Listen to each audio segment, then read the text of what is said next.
Sup? I just saw you 24 hours ago. Less than that. We were 24 hours ago sitting in MetLife. Yeah, having a good time until... Having a great time until, things happened. Yeah, Things like what? Like getting sniped while we're eating a glizzy? Bro. follow the Kickout Twitter if you want to see that picture. Oh, facts. We should put that up on Twitter for sure. We can do that. We can have that arranged. What's going on, everybody? Kickout Club Wrestling Podcast. You know what the deal is. My name is Tyler, and I'm joined by my buddy Emil. And the two of us... Oh, he's got a bevy today. I had a bevy last time. He's got a bevy for this one.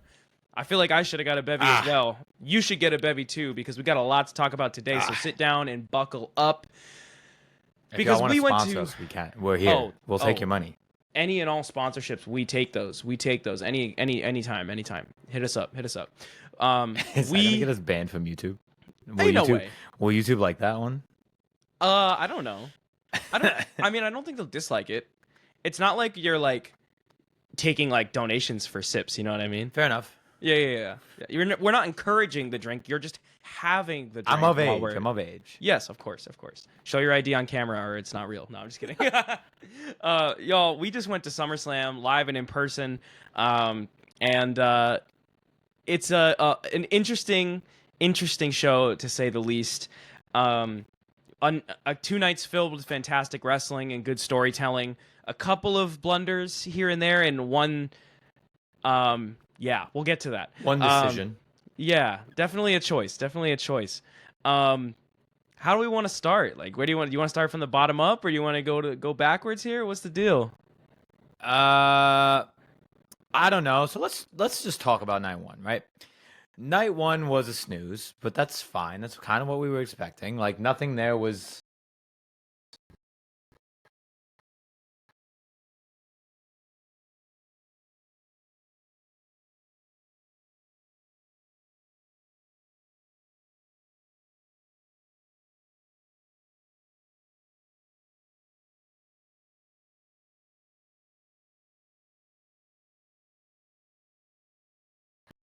That was genuinely so bizarre. My browser just froze as I was just sitting here.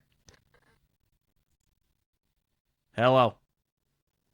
So night one. There we go. Felt like night one was a doozy for sure. An interesting start, actually. We start the show with a yeet fest with Jey Uso coming out yeeting with the crowd.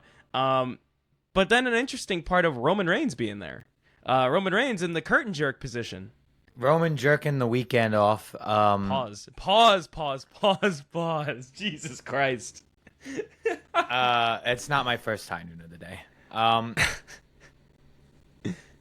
Roman starting the night, which is very interesting. The last time I believe Roman wasn't in a main event spot was Royal Rumble 2022. Something like that. In this gimmick. And besides that, he's been a main event. So that's super interesting. Very much a main event guy. In that respect. So Jey and Roman Reigns team up to face Braun Breaker and Bronson Reed, Seth's goons, the goons, if you will. After, it was actually a pretty decent match. It looks like it clocked in around 20 minutes. And yeah, Roman and Jey beat Breaker and Bronson Reed. It's weird. Some people were like, "Oh yeah, I think that Breaker and Bronson might actually win." And I'm like, "Why? In what universe would they win?" Especially when this match started, I was like, "Okay, there's no way that we're starting with a heel win."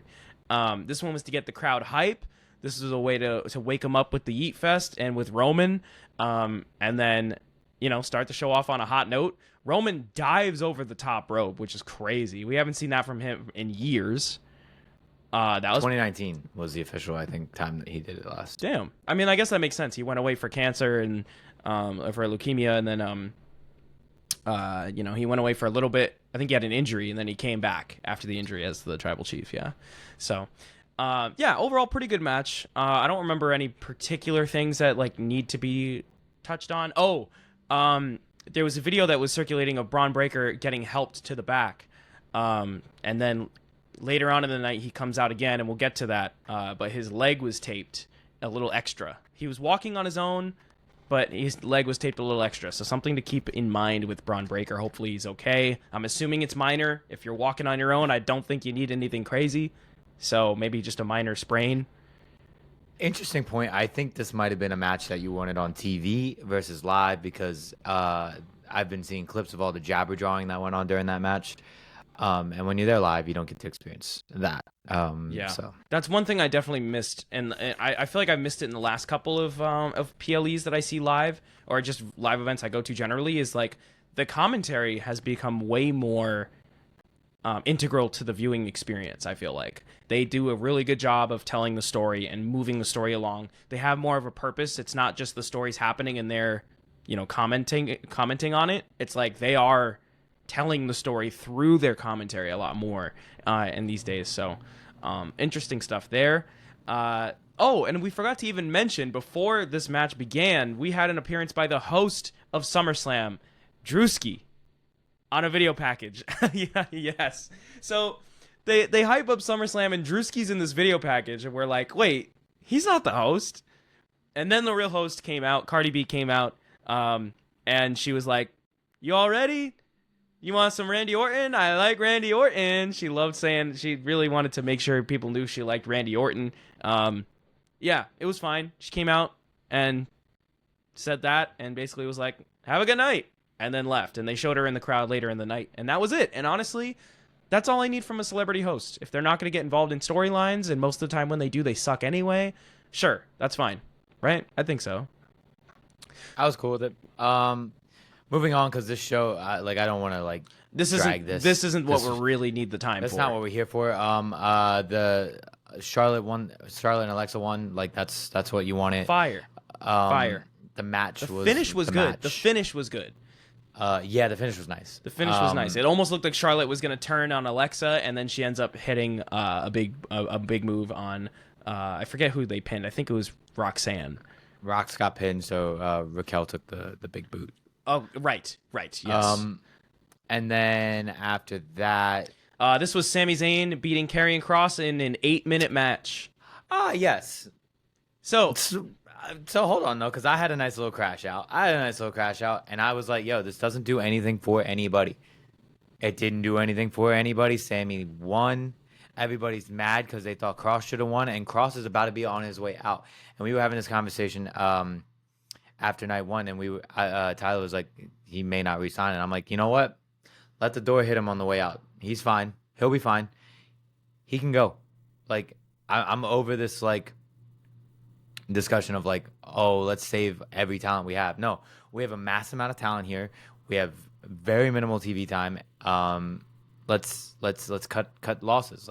If Karrion Kross isn't going to give me a story that is relevant and will do something to the scene that you want him in, or the scene that you think he is in, he got to go. If he can't fit anywhere else, he got to go. He can go for 2 years. He can come back. It's not that hard. Triple H is fine with you going and piecing out and figuring it out and coming back. No one cares. I don't know if I necessarily agree, only because it's people's jobs, and it's just something I don't like to talk about. It's yeah, you can lose your job. That's fine. You can lose your livelihood. Yes, he will be fine if he does. But I also think that he is in the right spot. I think WWE is a good place for him. I think he's doing good work. I think he could do better work. I think personally that the company could help him a little more, and I think that they just choose not to. But Sami got the win. Apparently, had Kross won, Sami would have had to admit that Kross was right, that Zayn was not a good person. But because Sami Zayn won, Kross has to admit that he was wrong about Sami Zayn, which I don't believe they did at SummerSlam. So they'll probably do that on Monday Night Raw, which is happening in about 10 minutes. Oh, it started 4 minutes ago. You're muted, but it started 5 minutes ago. But the next match we got up here, Zayn versus Kross as a match was mid. It was a waste of time. Should have been on a Monday Night Raw. Next up, we got Tiffany Stratton versus Jade Cargill for the WWE Women's Championship. And this was weird. This was weird because Tiffany Stratton retained. And also, this was even shorter than Sami Zayn versus Karrion Kross. This was only a 7-minute match, even though it felt longer to me than Zayn versus Kross in the moment. I'm shocked that they did not put the belt on Jade, but I'm also okay with it, in my opinion. I think that Jade was not ready for this world title, and I think that they realized it at the last minute. As much as I thought Jade was going to win, I don't know if I necessarily wanted it. I think that Tiffany is the move for now. My only concern, and I think I would have had the same concern with Jade, the fact that Naomi's not on SmackDown anymore makes me really confused as to where we go from here with either direction, with Tiffany or Jade. I think that they're going to do another match with Tiffany and Jade, and I think that Jade's going to turn heel and then win the title. I think that's what they're going to end up rolling with. The internet hated this. From what I saw, nobody liked this. This wasn't good. This wasn't a showing for anybody. I feel like it wasn't a bad showing for either of them, but it wasn't a good one either. Very strange that Tiffany still ended up winning. That seemed like an obvious move to just and an obvious push. Political jokes aside, because there are different jokes that I could make about Jade losing in this one, but we're gonna avoid that. Fair enough. Next up, we got Drew McIntyre and Logan Paul defeating Randy Orton and Jelly Roll. And apparently the big scoop going into this, or coming out of this, I should say, is that up until right before the match was happening, at some point, this changed.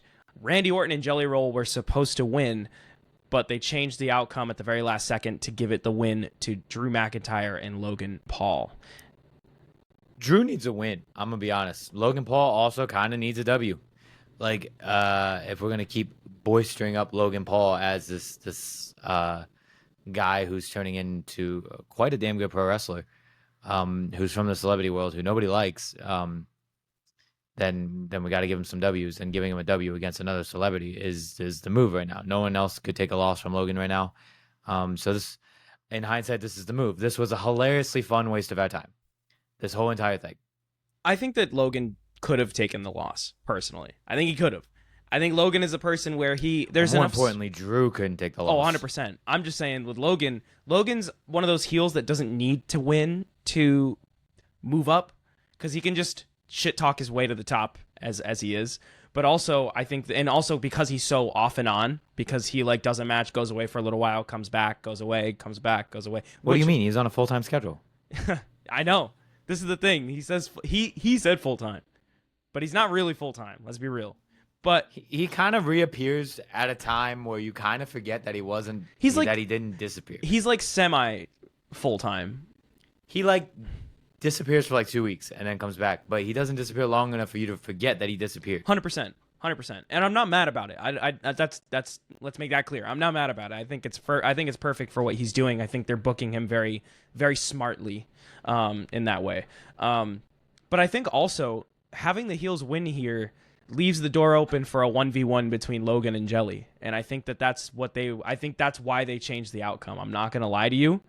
You're muted again, but I know you're probably over it. Not about it. I'm cool on that. I feel like the people in the back in particular, the talk of the town of the weekend coming out of night one was, holy shit, Jelly Roll is actually pretty good. And he was good. He was good for what he is. He's good. He was what he was. Yeah. He's good for what he is. I was impressed. He held his own, but I think that there is a room for a way to. I think there's room for running it back between the two of them, and I think it very well could happen. Was this the penultimate match going into the main event? It was. Baby Jesus. All right, so I want to avoid these main events because I want to do main event. Meat and potato. I want to do the meat and potatoes here because that's really what we're here for, and there's a lot of things. Interesting. So skipping the main event and especially, so let's get this off to skip not talking about this main event. This night one sucks completely. This night one is not for anything. I wouldn't say it sucks. I would say that it's not a waste of our time either. I would say I'd say it didn't deliver to the scale of what SummerSlam should be. I mean, it's fine though because this was the pre-show, which is also kind of annoying. I feel like they could have evened out how they built each card. But this was an awfully laid out card. This was awful. I feel bad for a lot of people. That's another talk of the internet. This was awful. That's another big discussion with the internet. Because you put all the tag matches on one night, so that was exhausting just in and of itself. That dynamic, a lot of people love tag team wrestling. I don't, and so I was already being ugh, I really am gonna snore through this night. And I kind of did. It's fine though. Like I was there with like a great group, so like we were fine. But like it was just like a damn. Our crowd, Like, the section around us was lit. So didn't need to go the way that it went in terms of that. I think we could have moved some of these matches, especially as we're talking about night 2 as we go into it's all gimmicks. Triple threats, ladders, steel we had a triple cages, threat, a TLC, a no DQ, no count out last chance match, couple street fights, a steel cage match, then one measly singles match, and then the street fight. So I love Dom, and I love that he got a penultimate spot right before Cena. Yeah. I love that. Yeah. He could have went on night 1. Because him and AJ got huge reactions. Dom was the sleeper star of the weekend for I think a lot of people. He was hella over. The Dirty Dom thing was what I've been hearing all weekend, more than Cody or anybody else. Like everybody's a fan of Dom. It was one of the loudest pops of the night. So I think that could have went first on the first night. You probably could have put Becky and Lyra on the first night. I would argue you put the U.S. title on the opening night rather than the second night. I wouldn't have been mad at that. Like, move something. There was something that could have gotten moved. Because low-key, even the TLC match could have been night 1. Because we didn't have much to grasp on to in night 1. And then all of night 2 felt like I had something to hang on to. So as we move into night 2, though, the triple threat opened, the women's triple threat. Fire. Io is the greatest of all time. Yes. Rhea is also one of the greatest of all time. Rhea is there in the match taking the pin. Rhea's Mount Rushmore of women, though, to be fair. So what I'm hearing is that the casuals are over it. The casuals say either give Rhea something or stop putting her in these matches. And I don't blame them.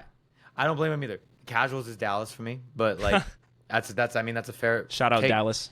He was like, bro, y'all blowing my shit because you're just putting Rhea in there when she doesn't need to be in there. She's not gonna win or do anything with other than make everybody else look good. Which like everybody needs their run of people to look good, but like I'm over exaggerating. I will say I did appreciate that Rhea took the pin. She does not take pins. She does not take pins. So this was good, and it was good to protect Io that way. And Naomi was a star. This was a star-making performance for Naomi. From start to finish. We already knew going in she had a lot of fanfare. We already knew that she was already developing and growing as a character. I think this match solidified Naomi as a main event talent in WWE, and I am so happy for her. I loved it. I loved everything about her character. I love everything about her packaging.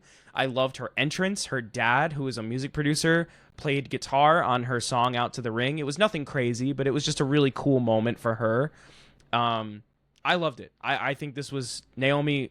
This is a star-making moment for Naomi, and I am super excited to see her continue this reign and to go into Clash in Paris against Stephanie Vaquer for sure. Agreed. This was it. That was the right choice. As we move, and then the TLC match happened, which fire, bro. I mean, it was a car crash. It's kind of what we expected. I mean, I loved the mist dangling from the belts spot. I liked that. I was like, oh, that's clever. That shows that he watches. Yo, yeah, I like when Dawkins goes for the spear on Ciampa. I think Ciampa was the one that got speared the last time, and he dodged it and then flips up so he's upside down. First off, I'd be fucking terrified. I would be fucking terrified. He's so high up. On top of that, he's holding on with his body. Like, he's got to use his muscles and like his own strength to hold him up there. Crazy. In front of tens of thousands of people, which, by the way, the first night had like 50,000 people. The second night had like 60,000. They opened a whole half of the stadium in the upper level. The whole, like, half that you don't see on camera. Crazy. The match was stacked. It was really cool. They had the Hardys come out. They had the Dudleys come out because it was the 25th anniversary of TLC. Of TLC. We have 2 of the 3 teams. Wonder why the third one wasn't Tell me there. Where the third one is. Where WWE. are they at? Who are Where they? at? What are their names? Say their names. Say their names. I'm so dead. Oh wow. Yeah, it was great. Everyone had their moment to shine in this, except for Motor City Machine Guns. I feel like they were the ones that kind of fell on the wayside. But even when they were involved, I really enjoyed it. I was hoping Andrade and Rey Fenix would get the win, but it's fine. Wyatt Six got the win. The crowd was booing, actually. The crowd booed that. People online were saying that.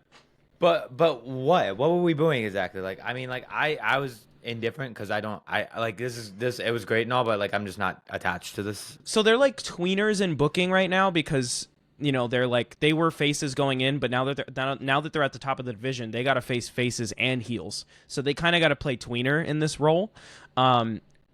And I feel like they got mad about all the shenanigans that were going on with like Nikki and Big Red and Uncle Howdy, especially when Uncle Howdy almost went up to grab the titles for them. I think the crowd started booing then. I heard people booing behind us or being like, why Candace can't go up there and get the belts? So why is she up there? I heard that too. So well, she can canonically, which is crazy for people to say because James Ellsworth did that for Carmella for Money in the Bank, and they did undo that. Pre-2021, they did undo that, but I'm just saying we don't acknowledge that. There is a possibility, and also like, yeah, of course she can't do that. Like, but like, why do we need to say that out loud? That just kind of dampens the spot in the moment. You know what I mean? There was some cool spots, but I mean, this was kind of a car crash and kind of just a excuse to make a car crash. I loved it. That was my kind of shit right there. It was like high spot. Like Candace took a spot through the ladder because Johnny Gargano accidentally pushed the ladder that she was on over. You must really like AEW right now. Me? Why? Because their car crash right now too? Spot after spot. That's what I love about tag team matches in particular. Like, in triple threats is like, it just like, it doesn't stop. Like there's like high spot after high spot. And like with tag team wrestling, you can break up pinfalls and have some really cool spots with that. Like I love that stuff. That's what made Black and Gold for me so great with tag team wrestling. But the only L here was that the Wyatts did come out in the daytime. That was a big L. And apparently the rumor was that was supposed to be in the Dom spot in the second to last match of night 2, but they swapped the matches, I believe, before the show started. Hindsight again being 2020, that was probably the move. I think it was the move. It just sucks. Like, again, we're doing these outdoor things with spooky characters who can't have a light, have daylight, but we want to start the event at 6 a.m. or 6 p.m. Yeah. Or have it at 2 p.m. on the West Coast for some dumb reasons. Like, so it is what it is. It is. I don't really get it because we had to explain to our third person, to Courtney about like how cool this entrance is when it's in a dome and you don't have to fucking 100%. Have you shown her the debut? You should show her that. She would probably really like that. Because it's fire. Best part of it was all downhill from there, in my opinion. We committed murder and it didn't go any farther from there. Yeah. Match number 3 on night 2 was a match that was honestly, the internet loved this match and they hated the crowd for it. And I cannot blame them one bit. I was getting so pissed. I was distracted. So was I, and that's why I got pissed. So what I also heard happened, and what I saw happen was that they acknowledged the fuck up on commentary, and they had to cover it after the fact, and that's not a good look either. So we at the stadium are already losing interest. People at home have now lost interest because, I mean, we knew she was going to get out of the cuffs, but then like she got out early, and then they kind of lied to us and tried to schmoz us. And well, I think it was also the fact that we had 2 bangers back to back. We had 2 bangers. We had the triple threat in the beginning, and it's the first match. Of course, we're going to be hyped for that. And then we had the spot fest that was the 6-way TLC. I think that they should have had like, this is a perfect time to put Jade Tiffany right there instead. Like this is bad card design and just not great. And kind of like just bad luck. Yep. Like no one really, is usually so unattended for a Becky match. No one is. Yeah. So speaking of that was Becky Lynch beating Lyra Valkyria in a no DQ, no count out last chance match for the women's Intercontinental title. And since Lynch won, Valkyria can no longer challenge for the title as long as Lynch is champion. So that means that Becky's losing that real quick. I'm just kidding. We don't know when that's going to happen. But anyway, the story there was Bayley came out and was going to help Lyra. And Becky was like, hit her. What are you doing? Hit her. And Bayley's like, no, I want to hit you. And then eventually Bayley goes to hit Becky and she ducks out of the way and she clocks Lyra by mistake, which leads to Lyra losing. And the spot that Emil refers to that they talked about having to redo again was there was a spot where Becky pulled out zip ties and went to zip tie Lyra's hands together. And then at some point they didn't do it tight enough, so apparently Lyra slipped right out of them within 5 minutes, and then realized, oh shit, I gotta fix this, and slipped her hands back in. But they acknowledged that she got out, so it was like commentary was having to do gymnastics to try and make that make sense. Then Lyra tries to break them later on the fire extinguisher, and it didn't work, so then she had to go under the ring, and everyone's like, where'd she go? And then she comes back out, and whoo, like magic, she's free. She's broken the shackles, and she's back in the match.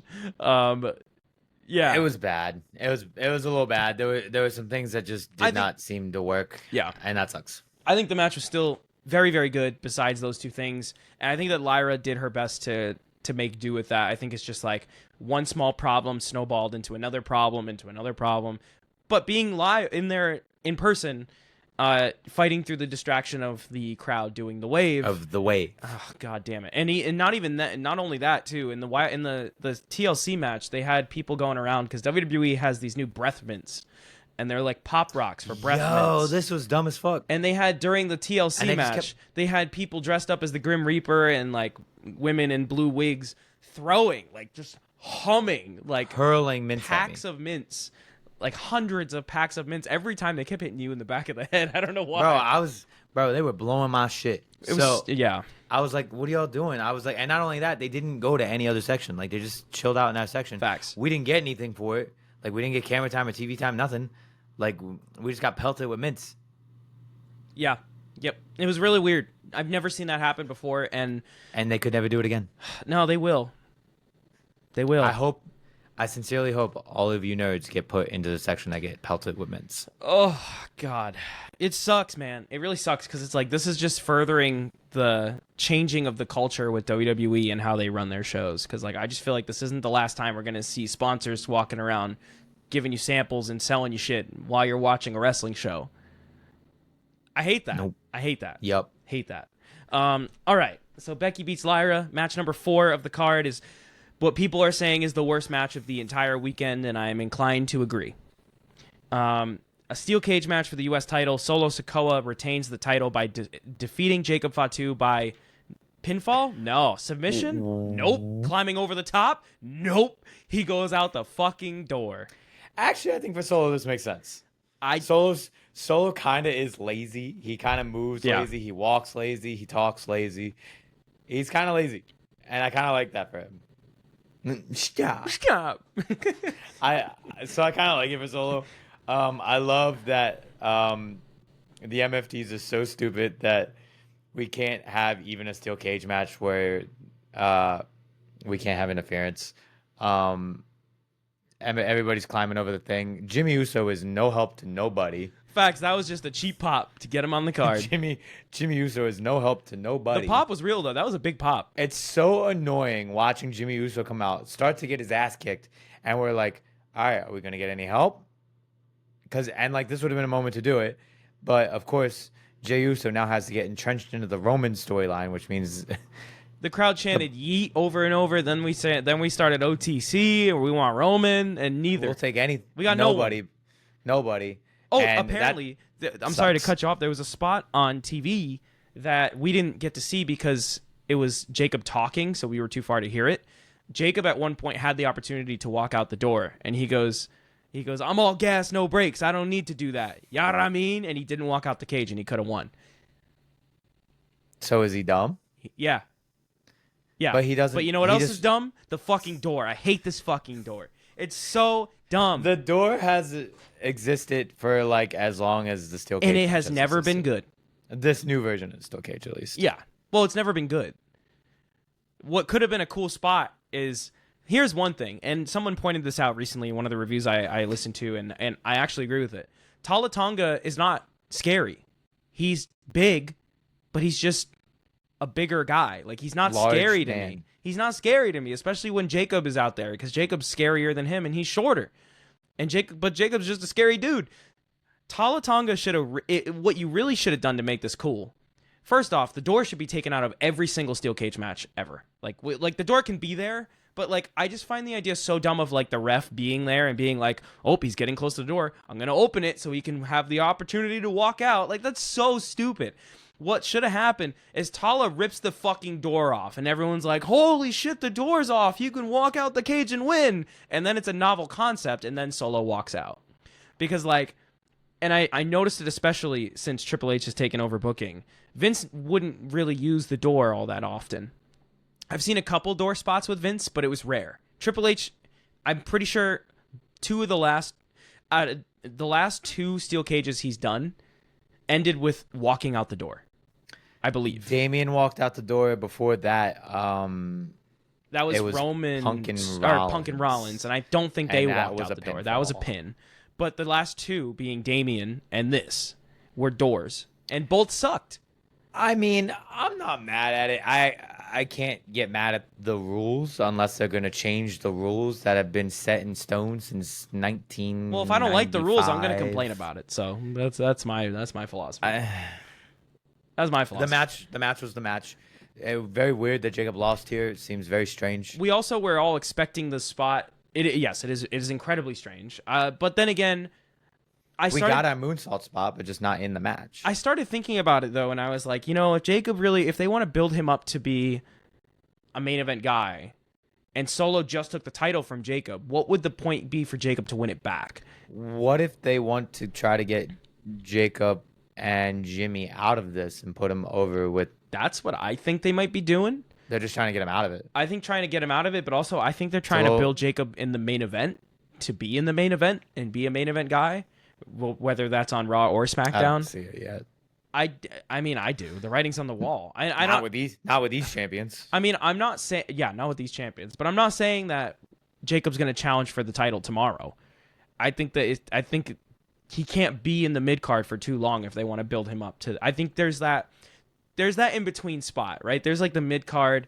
There's the upper mid where like Jey Uso is right now, and like you want him in the Sami Zayn spot. Yeah, but you got to build to it, right? So he's in the mid card. You want to build him up to the upper mid, and then you got to get him up top, right? So like I think this is where he takes that next step, and I don't think he needs the U.S. title to take that next step. But I think the way they handled this was really bad, because I think it would have hurt Solo for him to lose the title already that fast. It would have, and it would have hurt MFT too. It was a bad position to be in, and it was weird because everyone thought with this cage match, like, oh, Jacob moonsault top of the cage, maybe. And some people were like, yes, let's do it. Other people were like, well, Bronson did hurt himself doing that, but like, I don't know, if Jacob wants to do it, Jacob can fucking do it. So, didn't happen during the match, but after that would be too easy. But after the match, because the big bad won, and Jacob needs a moment. Jimmy throws Tonga Loa and JC Mateo in the cage and locks the door. And then Jacob beats the crap out of them and ends it with a moonsault off the top of the cage. Why couldn't that have been during the match? I don't know. But that's how we end that. And then we get to the semi-main event, which was a whole big Eddie Guerrero tribute. This is fun. Yeah. I think we're very close to the custody of Dominic match. I think we're getting there. Anniversary. If it's not happening, it's... I mean, SummerSlam was where it happened. What was that? So SummerSlam 2005? It might be. SummerSlam is where... That would have been 20 years ago. Yeah, so that's a milestone event. That's a milestone date. I get it. Yeah, so it's the 21st. So... the double Eddie spot was great. Double Eddie spot was great. AJ came out with a lowrider, and everyone was like, why didn't Dom do it? Because Dom already did it. Do you watch the product? And he's the bad guy. Right. Well, he did it with Liv, which is a bad guy thing to do. Which is cooler. It is. But AJ came out with his son, who had his hair dyed blonde, like Dom did at the time during the custody battle. So that was fun. So AJ comes out in the lowrider, and he comes out and does all that, whatever. And then Dom the Latino AJ gear. Latino AJ gear. Yep, he had gear that looked reminiscent of LWO, of Eddie, of all that. And Dom is just Dom. He aura farmed. It was great. We love it. We love Dom. Crowd was hot for Dom. Crowd was hot for Dom. Crowd was hot. There were still some people booing, but the crowd was hot for Dom. We loved Dom. We did, but... Well, I did. Wait, we booed? Somebody booed. The kids in front of us booed, I think. Somebody booed. Yeah, for sure. People were booing, but it was definitely like a 70-30 in favor. Yeah, for sure.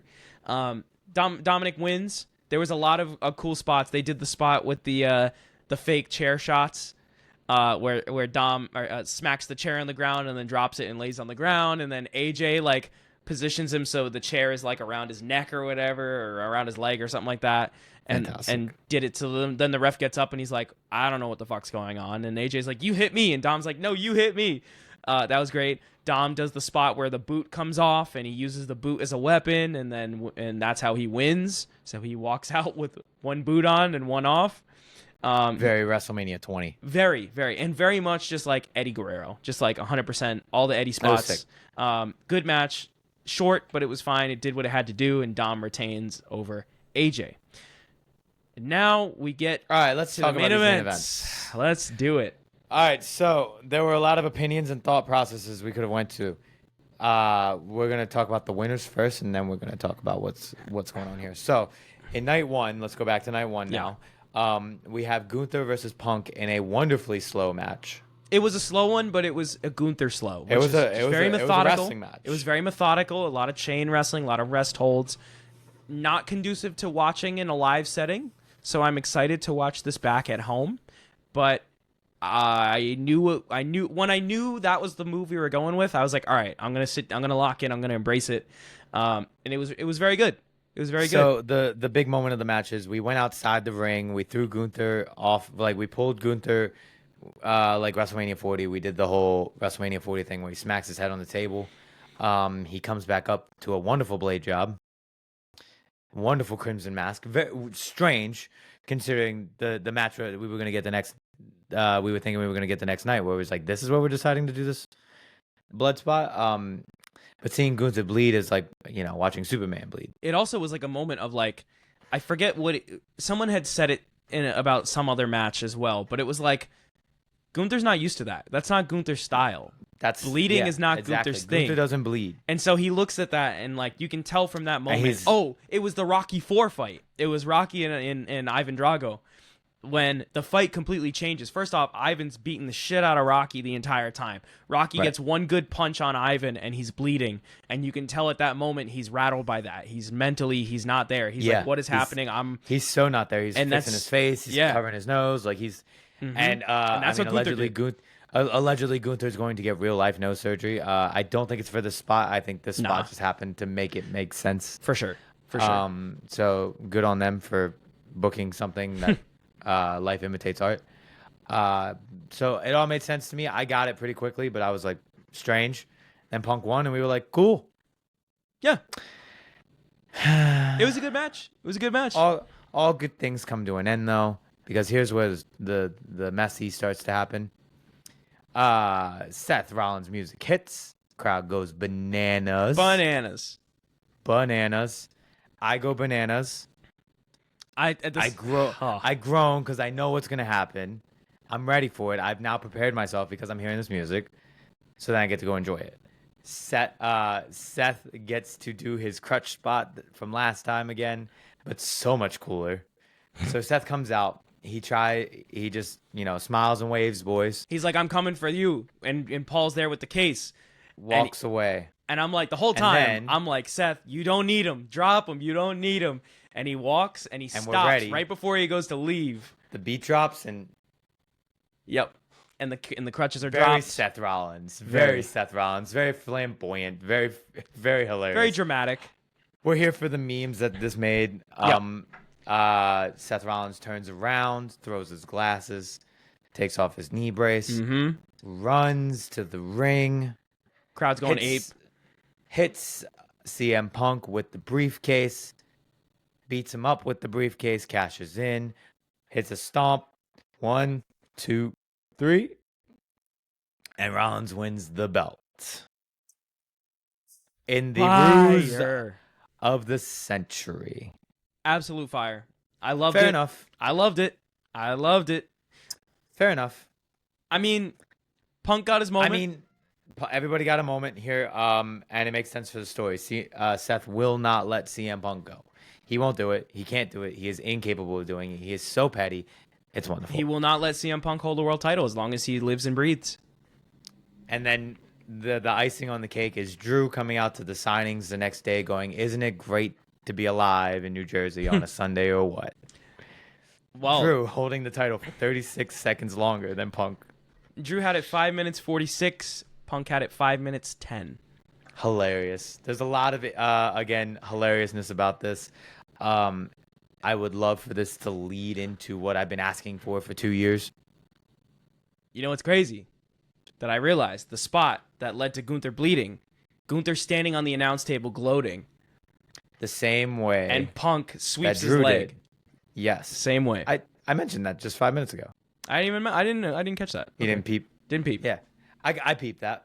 That should have been your giveaway right there of what was going to happen. 100%. If you're really eagle-eyed and really fast-brained, I was not big-brained enough to pick that up as quick as that, but that would have been your red herring for sure. This was rumored that Seth's injury was fake.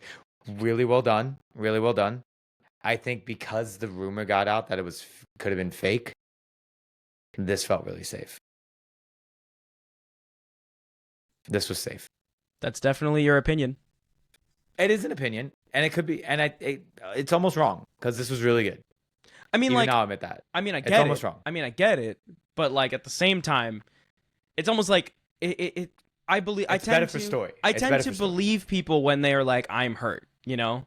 So like for me to be like, nah, he's not hurt, took a lot for me to come to that decision. It just they were being very vague about it. They were hamming up the fact, oh, Seth's gonna be gone for a while. Seth's gone for a long time. Well, as soon as he kept the briefcase, you were like, Exactly. That's when WWE would strip the briefcase or have a match for it or something. And I think if they want to pull an injury angle like this again, they're gonna have to go a step further. Like they're gonna have to take a picture of them in Birmingham, or they're gonna have to take a picture. Like they're gonna have to doctor up like a surgery photo. Yeah, like, they're gonna have to like go ham on this. There was a video with him walking with his daughter on the crutches, and that's all we really got. That's all we saw. So if they're gonna do that, they got to commit. Apparently, Becky was backstage as well, reacting to this on a video, and she posted that, and apparently that got a lot of backlash. I don't know why. Interesting point, because she was like, "Don't believe everything you read on the internet." I'm like, "Motherfucker!" But all of us reading on the internet saw that he wasn't even hurt. Like we all kind of saw it coming. Also, don't believe everything you hear. Like what? Don't believe that he's injured when they tell us he's injured. Like what do you mean? Also, like they didn't give me any sort of information. Like they didn't say he tore his ACL. They didn't say he pulled his tore his meniscus. They Right, we just know he had an ouchie. We just didn't know what the ouchie was. It went oof, ouch, my bones. Facts. We're like, what bones? Like, which bone? We don't know. Doggy didn't know which bone. Doggy didn't know the bone, so we had no idea. But I mean, listen, people were also mad because LA Knight was. LA Knight took the shaft for this. People were saying that LA Knight was supposed to be Jay's tag partner against the Bronze, and that Seth and Roman were going one-on-one, but because of this, that took LA Knight out of the equation. I don't think that's the case now, because I clearly think that Seth may have been minorly injured, like to a minor degree, and then realized, oh, he's fine, but we can capitalize on this, Happens. It's show business. LA Knight did absolutely take shit for this, though. He deserves it. He deserved a spot here. This is a shit sandwich for him. So I hope there's something. I hope he gets a real nice consolation. I agree. He deserves a real nice consolation for taking that L. Yeah. While taking a W. I think the safer the more fun option would have been to have the Goons take Punk out before and still have Gunther win. Yeah. But I guess we wanted a clean match, which is fine. Yeah. I guess I'm so used to a schmaz, and I mean, again, I think WrestleMania 40 is so ingrained in our minds of how big that was, and all of the components of that we think everything's gonna be that. And ironically enough, we hit SummerSlam, and the two biggest main events of the summer for pro wrestling were clean. Yep.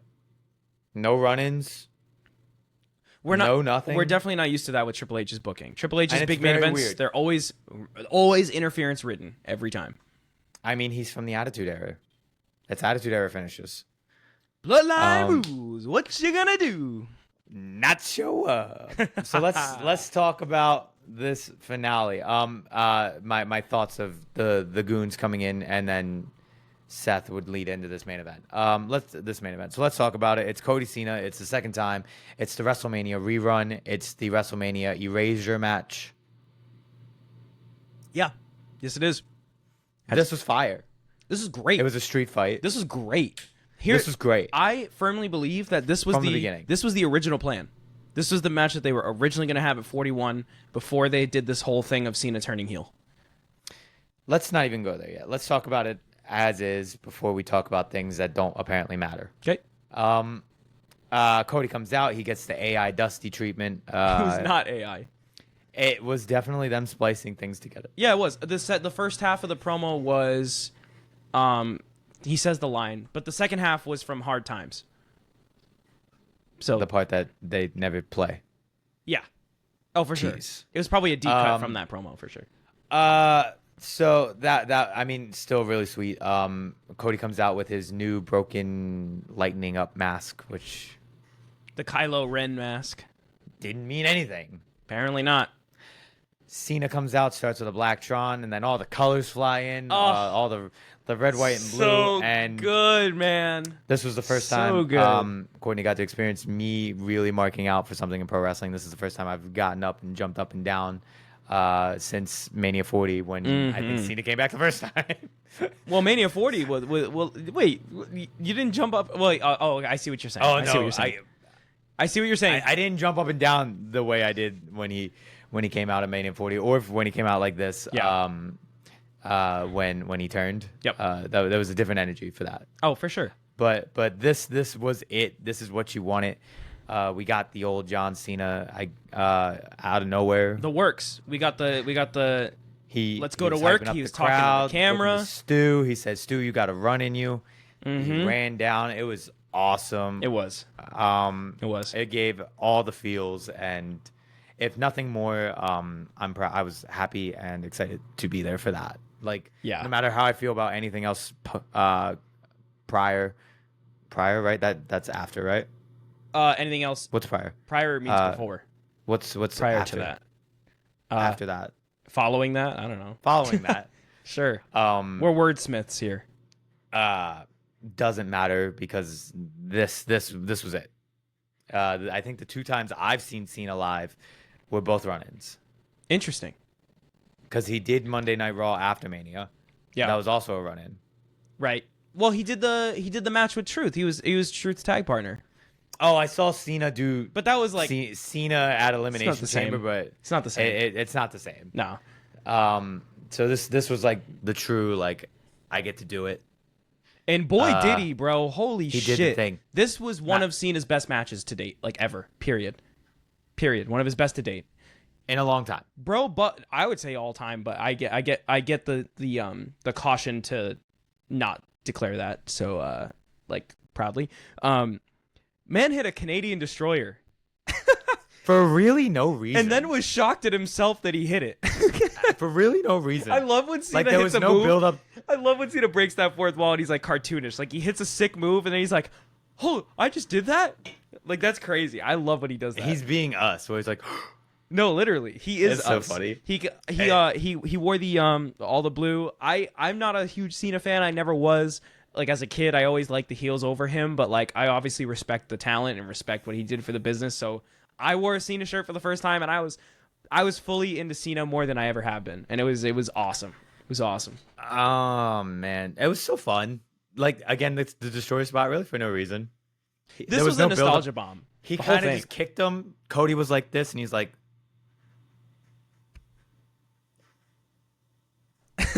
Run it back. and he did it. And he did it. So I saw a nice thread post where it was like, and the power of the 2015 John Cena Open Challenge compels you to do this destroyer. It's so funny because people were so mad because they were like, "Bro, Cena's been acting washed for absolutely no reason." And then people were like, so if Cena could hit all these moves now, why didn't he do any of the shit with the solo match or the theory match?" Because he didn't want to. Because he didn't want to, exactly. Because they didn't deserve it. Well, Solo did not deserve it. Like, you think They lazy ass tried. Solo deserved a fucking destroyer? Solo wasn't lazy at the time. Austin Theory, that was his last big match. That was definitely a Cena. you got to just do this one thing for us. Come on, please. Cena tried to tell them no. Yeah. There's no way. Yeah. He's like, that was not the move, buddy. But this six was great. spots. 6 spots throughout. 6 spots. I will say There it was- did get a little finisher heavy at the end. It did get a little too much over reliance on. We started stacking finishers. We started hitting them one at a time. Then we started hitting 2 at a time. Then 3 at a time, and we're kicking out of these. It got to a little bit of a point where it was just like we hit a few finishers, we pin, we kick out. The other person hits a few more, pins the other guy, they kick out. But it was still good. I was still on the edge of my Super Cena, seat. that was the point. Yeah. Oh, for sure. 100%. And what a chant! What a chant! How crazy is it that, like, if you're on the internet between 2009 and 2012, or 2014, essentially up until his Brock match, at SummerSlam, it was Super Cena. Like you could, like, he couldn't. This guy was Teflon Don. He couldn't be beat, and he would always get up, and that was kind of what it was here. He always got up, and he always got up first. It was great. The Super Cena Every chant was time. awesome. Every time. There was a point where they go under the ramp and then come back up with the Cody Vader, to a wonderful shot of Cena holding Rhodes over his shoulders. That And then- moment had me like, oh shit, he was a heel the whole time. So that was really interesting. There's this really interesting smile. They kind of shoot it from the bottom up where it looks like Cena's like this demon, which was super interesting, but I guess that didn't mean anything. And then, I guess I actually thought at that point that was where, like, we were gonna start cooking. Yeah, maybe. That's where I started smelling. See, I thought at that moment when they went under when they went under the stage and they were gonna come up, I thought it was gonna be Rock and like Travis Scott coming up or something, or There Rock was and definitely Cody coming something up. to smell. Yeah. So here we are, right? So we go through this. Cody takes off the bottom turnbuckle, like off the ropes, and beats him, hits him with it a few times, begging him to stay down. So this is where I have to once again come on this podcast and complain about how wrong I am. Cody is the babyface. He's he is the good guy. It is what it is. I don't love it here, but we'll get there. He beats him up a few times. He does a few more moves. They do this weird move off the ropes that puts Cena through a table. He hits him with a crossroads, 1, 2, 3, pins him clean. There was no running. There was no nothing. Mm-hmm. Nobody hit a dick kick. Like, nobody bled.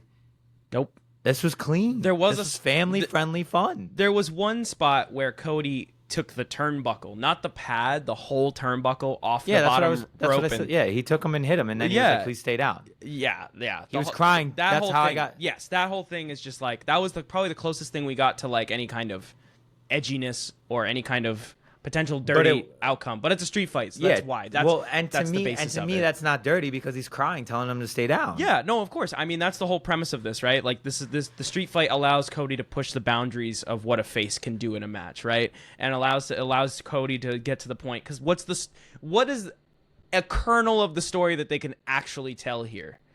That Cody choked when he had to do what he had to do, but he didn't do it. Pull. So the only thing that the Rock shit, the Travis shit, the Cena heel shit, they can't wrap None any of of it that up. matters. So what do? They show Cody doing what he has to do to get the win. And did the fans love it? Not necessarily. No, Not necessarily. No, they did not. The crowd. Well, I think like you said. By the end, we did. I think, like you said, though, I think the crowd kind of expected a heel turn, and they were already ready for it. So I guess this is where we had to have this debate of are we playing ourselves? I think at 41, I could still have this conversation of maybe I'm playing myself, right? I could have had this discussion of maybe I'm playing myself. Maybe I'm reading too much into it. Maybe I'm getting too in the weeds.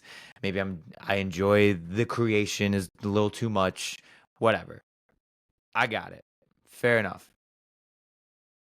You gave me Unreal 5 days before this event. Cena told me that he decided to change his morals because of a guy who told him to make shocking television and then he's not even here. Cody for months has been talking about Cena selling his soul to Dwayne. Cody for months has been saying how he didn't sell his soul to Dwayne. Do not piss on my shoes and continue to tell me that it's raining. That's where I'm at with this, because you're putting this in the storyline, and it's not like these little nuggets. Like, this is what's pushing these characters right now. Like, that was a big moment. The selling your soul thing was a huge moment. Cena turning heel is a huge moment, and we gave him a clean ending with both of them coming out as baby faces. For what? Yeah, so that the table spot that we talked about where Cody hits this, first off, it left me on a weird note because I couldn't tell if he was trying to hit a cutter, if he was trying to hit a bulldog, what he was trying to do. All he did, he kind of just jumped with Cena, and we joked about it in the moment, but it was one of those moments where Cody took more of the bump than the actual person he's giving the move to. Cody really took the brunt of that bump, and then he first off, Cena's leaning on the ropes at this point, and he does one last salute, which a lot of people are attributing similarly to Shawn Michaels' "I'm sorry, I love you" to Rick. Cena gets up, Cody picks Cena up, one last crossroads, and then 1, 2, 3, and we're like, at that point, I'm like, someone's coming out, 1, 2, 3, what? And that was it. And I'm like, well, as we know, I'm a big Cody fan, so for me, I'm like, all right, Cody's champion. I'm cool with this. He can be face, he can be heel. He's champ again. That's fine. But nothing happened. Nothing happened. Nothing changes. Like, so we do the celebration, and we're, again, like, WWE loves their parallels. WWE loves their references. Like, it's a reference-based entertainment. And we got a big moment. We were entertained by the Dom and AJ spot. Because it wasn't even their spot. It was an Eddie tribute. Like, we're primed for that. So they hug it out. Cena raises his hand in the ring. Cena raises his hand, and I'm like, where's my dick kick? Like, something's gonna happen. They stare at each other. I go, okay, you're trying to play with me. I got you. Fair enough. I was waiting for that one camera angle that they always do where they're facing the stage with the wrestler that is being targeted in the ring. And I was waiting for that cut, but it never got there. And then Cody gets out of the ring, and I'm like, are they going to have Cody Rock come up left behind Cody? And then Cody kept going, and I'm like, okay, I guess that's it. I guess that's it. This is so I'm gonna cut off right here like ESPN did. This to me is the end of the show. This to me, put up the watermark. This is it. So with this, again, this was not the move. We have been telling me for 8 months that Cody is starting to crash out. Like, I'm all here for a slow burn. I get it. We love our long stories now. I'm cool. But if you're going to give me multiple big events with multiple, and if we're treating it like seasons, this would be 2 seasons of TV right now. And I'm not getting a payoff to anything from 3 seasons ago. Like, if we want to talk about it like that, I'm still not getting any resolution to the Rock and Cody promo after Raw from Mania 40. Yeah. I'm still not resolved from that. Nope. And this is where this all starts. And we're still not resolved. And if we want to talk seasons, we've gone through 5 seasons of television. Because if each season goes to whatever, you know what I'm... Yeah. Each big So four. we're not resolving anything.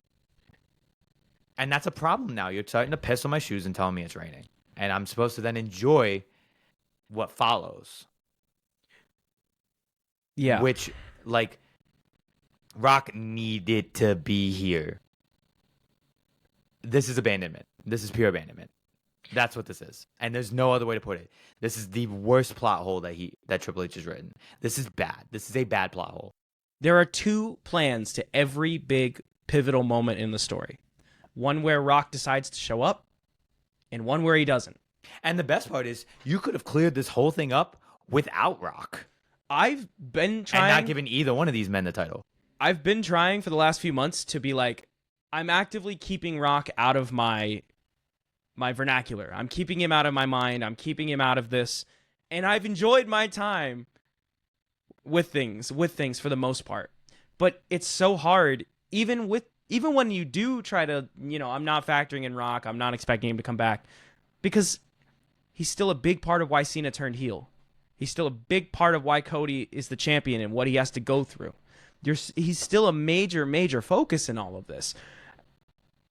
And they have so many opportunities to just stop mentioning his name. And honestly, the further along we go, while we're still stringing his name along, the longer and harder it's going to be to get rid of it, to undo it.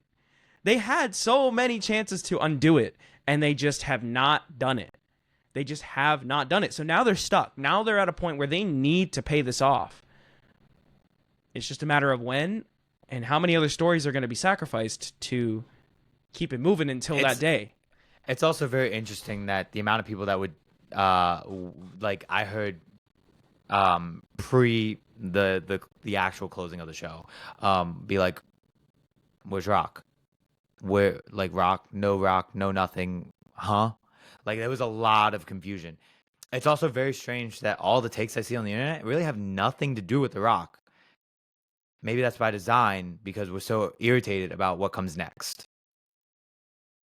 Yep. Which I'm still holding off. Because we could have done a lot of other things to get out of this Rock storyline without even having either one of these two win the title. We could have done the whole Seth thing. Mm-hmm. That's why I thought this was safe. Because we could have just put in the goons to get rid of Punk's chances of winning Gunther's belt. Had Roman maybe come in later or whatever, just to, and then Gunther wins anyway. That would have been fine, and it keeps option injury Seth open to ruin everything for everybody, which is a better story at this point. And again, I didn't see I still don't really see the world title as that power that Seth is looking for. But Raw needs to mean something, and they don't want to bring the WWE Championship to Raw. That's fine, whatever. I got it. So we have no Rock, and we have no resolution for this story, and Cody's still the good guy. And we're back to exactly where we started before the heel turn happened. We're back where we were in January. Yeah. Cody's the champ again. We just reversed everything. Cody's the champion again. Cena's a babyface again. Also, the face turn. Just a day before? A day before the weekend? That's when you do it? Out of nowhere with no catalyst? Nothing? It just doesn't make sense to me. It doesn't add up from start to finish. This feels so forced and so not coherent and not organic and not natural and illogical. It just doesn't make any sense. I don't get it. I don't know where we go from here. I don't know what we now are at a point where when Cody was first champion, it felt like there was a revolving door. Even though they gave us a couple matches we didn't absolutely love, right? We got Styles, we got Logan, we got friggin' what's it called? Solo. We got Solo a lot. We got We got a lot of people that we loved and a lot of people that we didn't love, and I feel like now it's like Cody's champ again, and it's like I don't know what we do. Who's left? Kind of who's left, but also who's there? Who's there? No one's there. It doesn't matter because Cody's gonna leave again anyway. The only person I can think is Drew. That's the only one. Stop. That's the only one I can think of is Drew. But he's not gonna win. There's no reason to give Drew this belt right now. And that's fine. And once again, this is still the Rock title. Actually, three people. Drew, and that's fine. Drew can lose. I'm fine. I'm cool. Randy Orton, turn him heel, do the thing. Whatever. It's never going to be the right time for you anyway. And the real reason we're doing this, WrestleMania 42, Roman Reigns, Cody, Roman 3. That's why we're here. I don't want to see The Rock anywhere near that. I don't either. Fuck that guy. If he's not gonna do us one thing at this point, don't come back. I firmly believe that the plan was to turn Cody heel and to do everything that we expected. I think Rock said no. I think Rock said no as well. Cody, why was Cody wearing glasses? Cody's never worn glasses. He's never worn glasses. Why was Cody wearing the watch? Why are we doing all of the things and then telling me what we never wanted it? I'm with you, bro. I'm with you. Piss on my shoes and tell me it's raining. Why are we doing this? Was this enough hating without actually actually not being mad at the thing that we're actually mad about? I think so. I just don't, because that's the thing. It's like we don't know where Cody goes. Well, we're mad at something else too. But We are. Oh wait, I know. I have one more point about this. Okay. So I think right now we're in a very dangerous position with Cody. Right?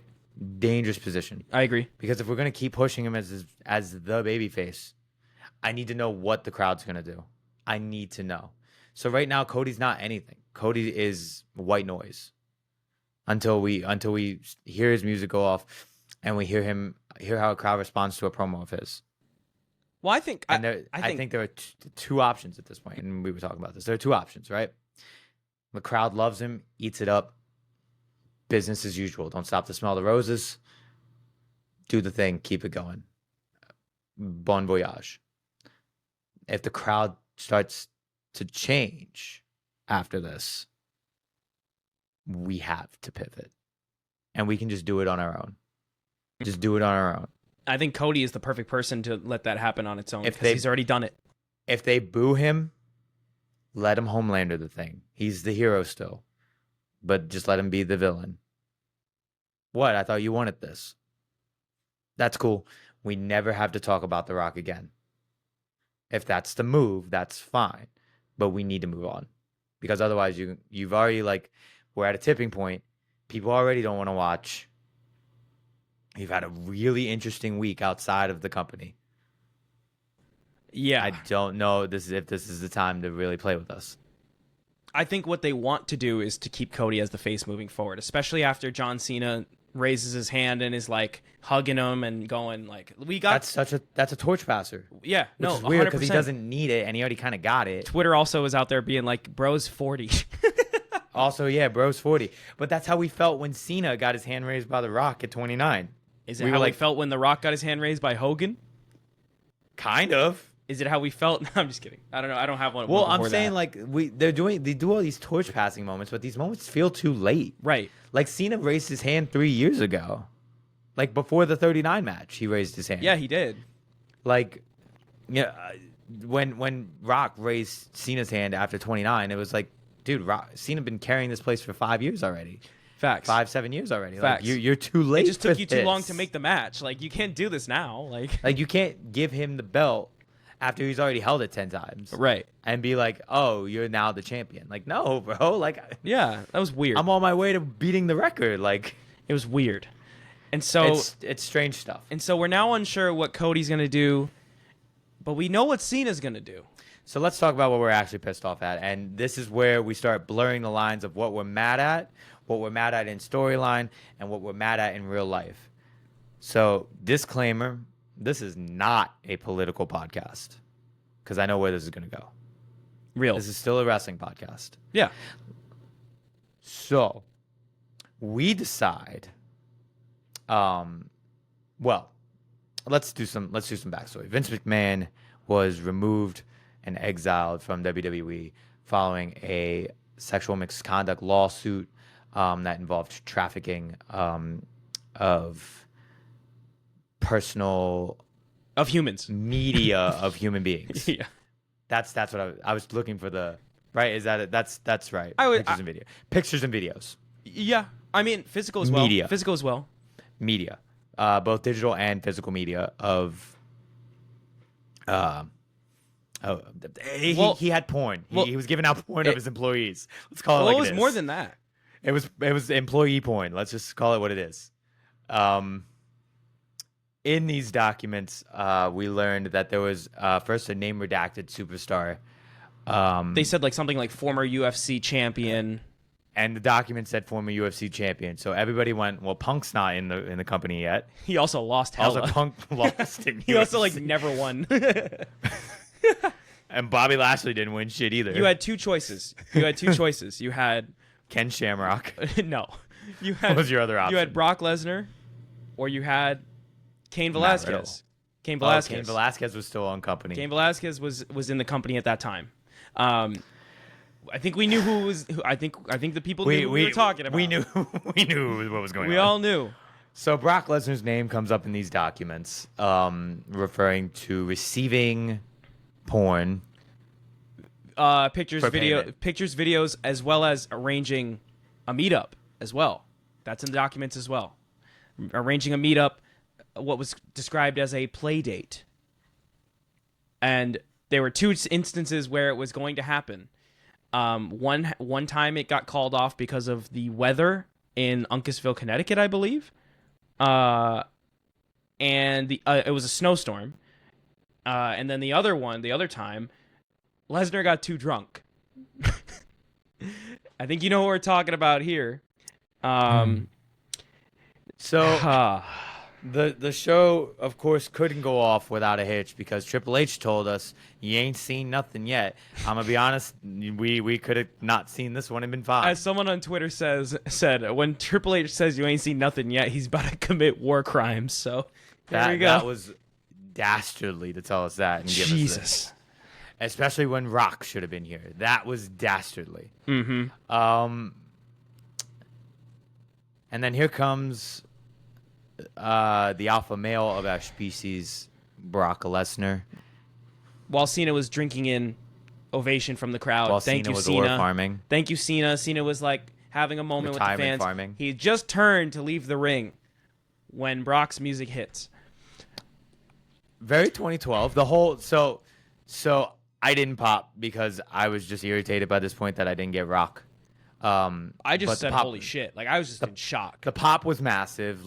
Call it what it is. I don't know if it's a we want Brock pop or if it didn't feel like that. I mean, everybody in the moment was hyped, but I mean, again, like there's this weird thing of like when you're there, it's gonna be different. It's gonna be different because you don't have time to think when that kind of thing happens. It's like when Rock came out for the Cody match thing, right? Exactly, and tried to take and essentially almost took Cody's match. Like, everybody in the building was like, "Fuck yeah, this is awesome. Rock's here."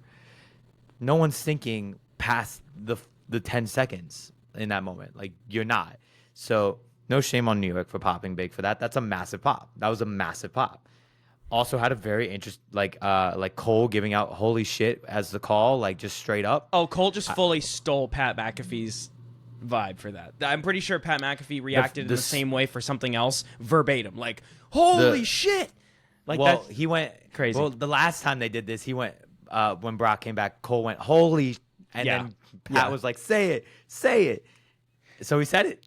Yep. This time he said it. He did. We love character development. So good on Michael Cole for the call. I won't lie. Like, the call is great. Like, the crowd is great. The internet, though, and now that we've all sat with it, we don't like this. We don't like this. There's a few reasons why we don't like it. Chief thing being we like women. We like women. We stand with we support victims. We support. It's not. We're not laughing because it's funny. No, it's uncomfortable. In the moment, the music hit. First off, I had made a joke earlier in the day. No, we both did. We were like, "What if it's Brock?" Like, what if it's Brock? And I've been I'm never so annoyed mad to think about things. I'm so mad I said anything because well, the kid in front of us also said it too. He said, Brock Lesnar, and Dad was like, no. That's the last thing that I think a lot of us expected. 1 minute later, no, the music hits, and here's the thing: people are like, "Oh, New York, New Jersey, you all popped for that." I'm so sorry. No. A pop. We did pop. No. Let me explain. Pop is a positive connotation. We can react and go, "Whoa, holy shit, what's going on?" without it being necessarily positive. So what happened? So what about the prolonged cheers that happened afterwards? I still think what is that? I still think that could be like a "what is going on? Holy shit!" But I'm not. But I will say the initial pop was definitely bigger than once it died down. Once everybody kind of realized the initial shock was definitely much louder than the ovation and support that Brock got after it died. I was like, "Holy shit," and just kept saying "holy shit" because you had said like people don't usually think about that in real time. I guess I'm not the average person because I immediately was like, what's the deal with these allegations? What's the deal with his name being mentioned in these documents? Have they addressed it?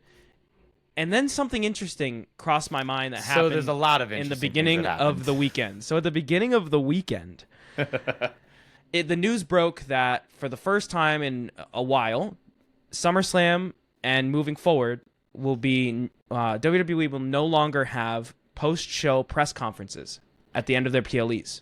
Which is a level of thank God. However, given the timing, very bizarre, very Awkward. strange. I've seen Queen of the Ring in particular. She's a creator in the wrestling space, and I just saw her post on Twitter that she had found out that they had nixed the press conferences during night one, mid-show, and that one of the people that she was with, because there was a whole group of wrestling content creators that went together, asked someone about a post-show press conference, and that's when they found out. So they were not public and up front, and were not forward about this. They were hoping that no one was going to ask, is the impression that I am getting. And I'm not. That's why I say it's the impression I'm getting, because we don't know for sure. But the impression I get is that they wanted to sweep it under the rug. They wanted no one to ask, no one to bat an eye, and figure it out later. And I don't like that. And then they do this with Brock, and immediately Twitter turns into a cesspool. People saying, oh, TKO, well, he's blacklisted from TKO, so unless TKO cleared him, then, or unless he's been cleared, then it's all good. You know, TKO must have cleared him. Why would they bring him back if he wasn't cleared by them? And then other people saying, well, he's not in the documents. He was in the documents. He still is by name. Watch the Vince McMahon documentaries on Netflix if you need to be reminded. But he's in there. Lots of different things. I had one more off the top of my head that I'm forgetting. But it's a lot. I saw a scoop from, I don't want to cite the source without knowing the source. There was a source that had said that Brock had been cleared by WWE Legal 4 weeks ago. But that's WWE Legal. Is there something that you notice about that? WWE Legal has their own interests in mind, making money, making the person that they have plans for okay to be greenlit to be on the show. I'm not saying that this is the case, because that's very hearsay, that's very conspiratorial. We're crossing into these speculation zones, so I just want to say out loud, this is my personal opinion, and this is my personal conjecture, and it's not necessarily gospel. It seems to me very much like WWE Legal was very flagrant in their regulations and rules, and said that Brock was cleared so they could make money off of his appearance. I don't know. I don't feel very confident in WWE Legal clearing Brock Lesnar to then appear on their own show.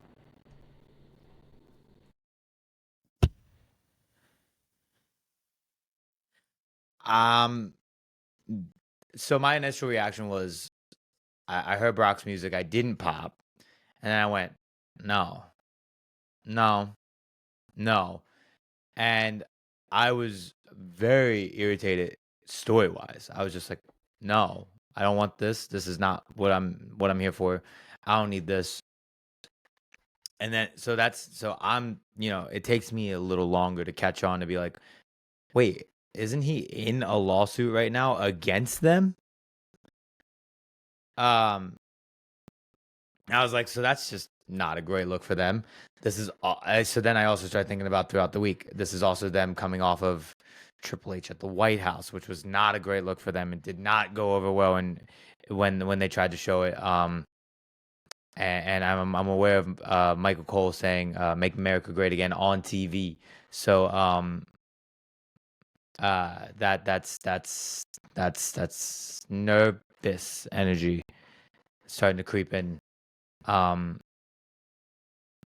It also, that coupled with Jade Cargill losing sits a different way now.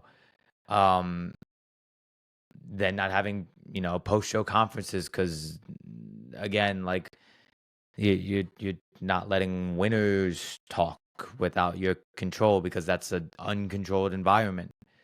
I look at a star like Naomi, and I think you don't want Naomi to talk at a post show. Interesting. again, just based off of the vibes you're giving out. And then I sit here and I think this is nothing new, right? This is TKO we're talking about, right? So again, TKO owns UFC, and UFC is very open about this. And this now emboldens and empowers and strengthens WWE to feel like they can do the same. But I do think the audiences are a little different, and people do not respond as positively to this energy here as they do in UFC. The demographics are different, the age ranges are different, the markets are different, the cities that they go to are different. This is bad. This one's really bad. It's unfortunately not gonna matter unless something big happens, unless their numbers really drop. My thoughts immediately go to top women stars who would need to sit out to make a difference, and it's the people who bring in the steady money. They're not bringing in all the money, but they're bringing in the consistent money. Brock will not bring you consistent money in 2025. Brock did not bring you consistent money in 2012. He brought you great numbers, but he did not bring you consistent numbers. And I mean, like, this business isn't going to close its doors. And they already, unless you're going to cancel Netflix. Now, I don't know the full scale of the Netflix deal. This is a conversation we had earlier. I don't know the full scale of the Netflix deal, but I would venture to assume that there is already some money there because of subs. I don't think that would be a out-of-pocket guess. I don't think you not watching Raw if you have Netflix matters. And you're not going to cancel Netflix. I'm sorry, you're not going to do it. Not in 2025. Do you still have cable? No. Do you want to watch some of the shows on Netflix? Cut the cord moment. Like, yeah, like you're not going to cut Netflix. You could cut Peacock, but it's all going to Netflix anyway. Yeah. America's just the last one left, and that's because we have this Peacock deal. It's a rock and a hard place right now. Like you're gonna have to cut the cord on WWE if you're for that, and that's gonna have to be a big movement of cut the cord, not just say you're gonna do it and then go watch tonight. Like right now, we're doing this pod while the show is on. Yep. Mostly because for me, this is helpful because Ebo put it best. Backup Hangman. I am the SpongeBob I don't need it meme right now, knowing that Raw is on. I definitely am like, I kind of want to watch because wrestling's just always been a thing for me, but I'm trying my best to avoid for the time being. It's really hard. Tony Khan is the smartest businessman on earth. That man capitalized on that so hard. AEW is a wonderful product. Thank you, everybody who watches AEW. And then everyone was like, Darby Allin, Chris Jericho. Nah. Oh man. This is interesting. There are really bad moves that don't involve the company or the story. It's very specific people about very specific personal decisions of how they feel about the world.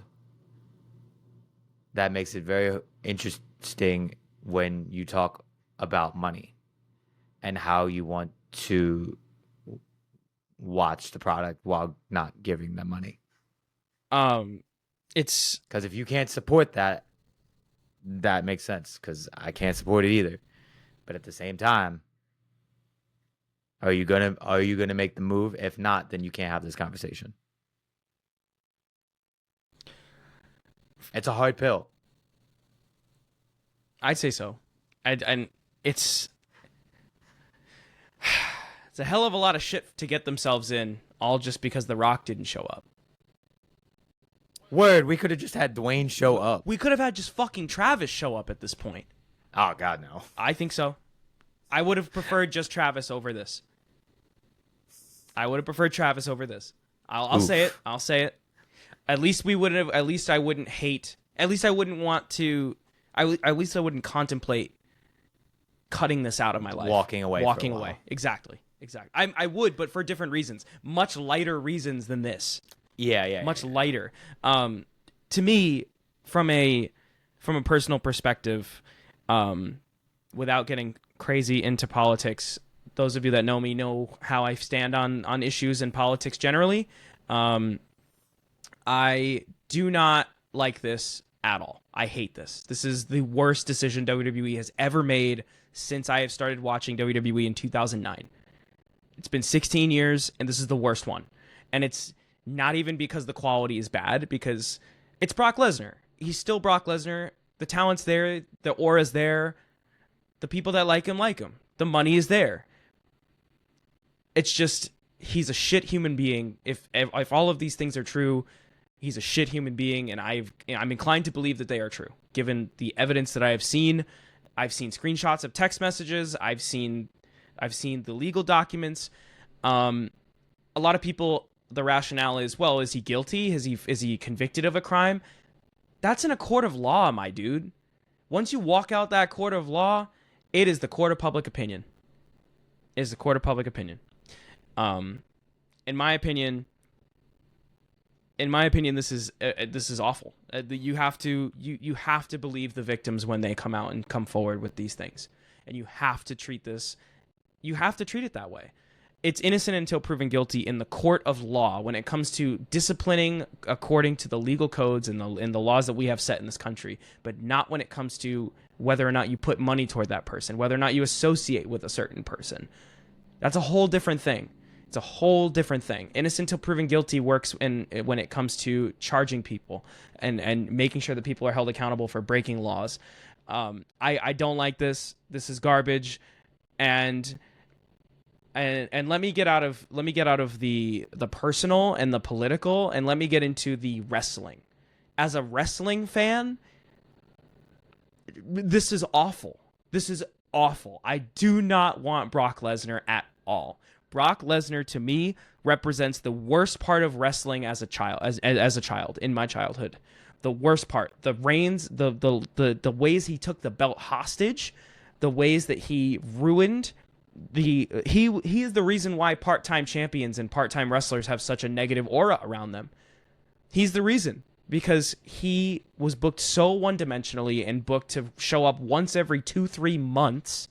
We didn't like when Roman did it, but at least Roman showed up at least once a month.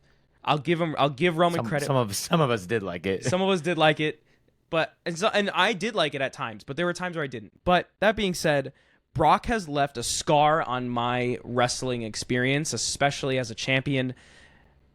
And I understand what the move is. The move is John Cena, Brock Lesnar for John Cena's retirement tour.